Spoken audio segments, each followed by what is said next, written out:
Hello everyone. This topic is about foreign exchange rate. Foreign exchange rate refers to all currencies other than the domestic currency of a given country. For example, India's domestic currency is Indian rupee, and all other currencies like US dollars, British pound, etc. are foreign exchange. कहने का ये मतलब है जैसे अगर हम domestic currency suppose India की domestic currency अगर रुपी है तो दूसरे कंट्रीज़ की जो करेंसीज है जैसे US डॉलर्स, ब्रिटिश पाउंड, ये सब फॉरेन एक्सचेंज कहलाएंगे. Now, if an American firm exports goods to India, it would like to receive the payment in dollars.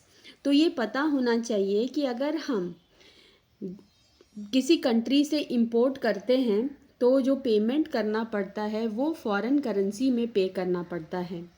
तो इसी तरह से अगर अमेरिकन फर्म अगर एक्सपोर्ट कर रहा है गुड्स इंडिया को तो जो रुपीज़ उनको रिसीव करना है वो डॉलर्स में पे करना पड़ेगा.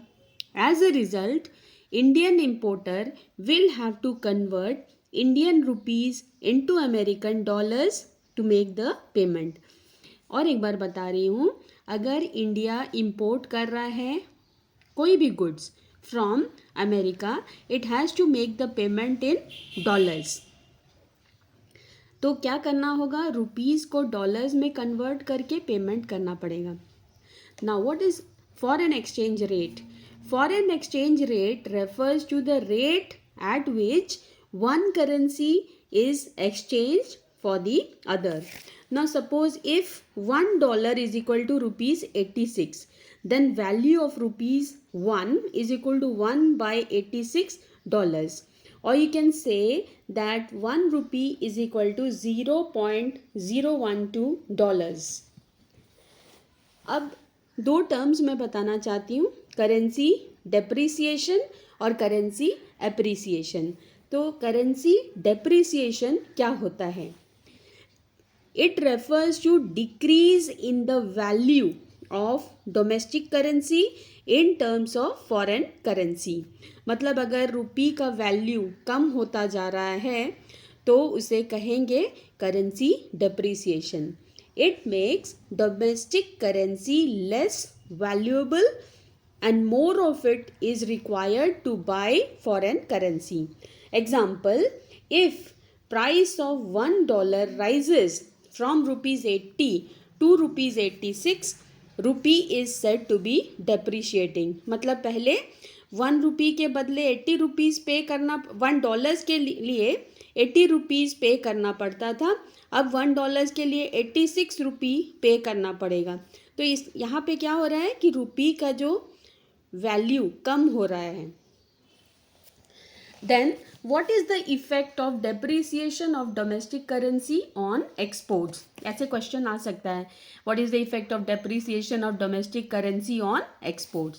So depreciation of domestic currency means fall in price of domestic currency, that is rupees, in terms of foreign currency, dollars.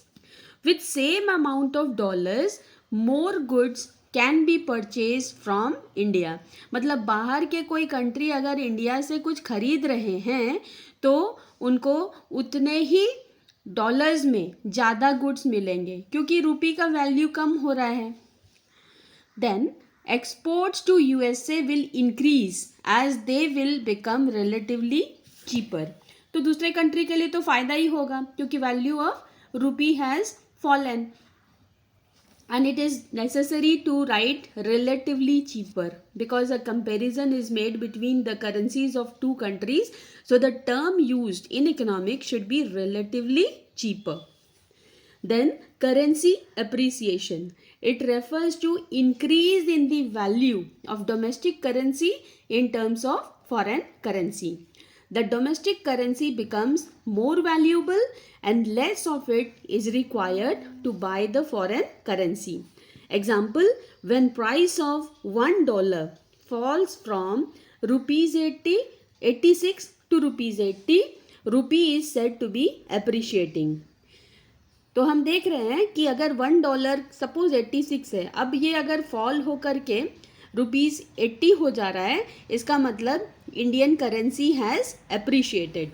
Now effect of appreciation of domestic currency on imports.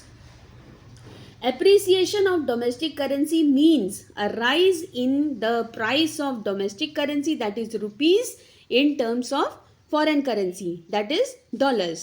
With same amount of money, more goods can be purchased from USA. It leads to increase in imports from USA as American goods will become relatively cheaper. तो हम ये जानते हैं अगर appreciation of domestic currency होगा मतलब value of Indian rupee has increase.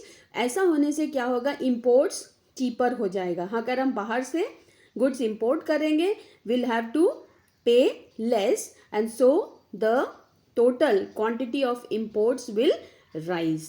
Thank you.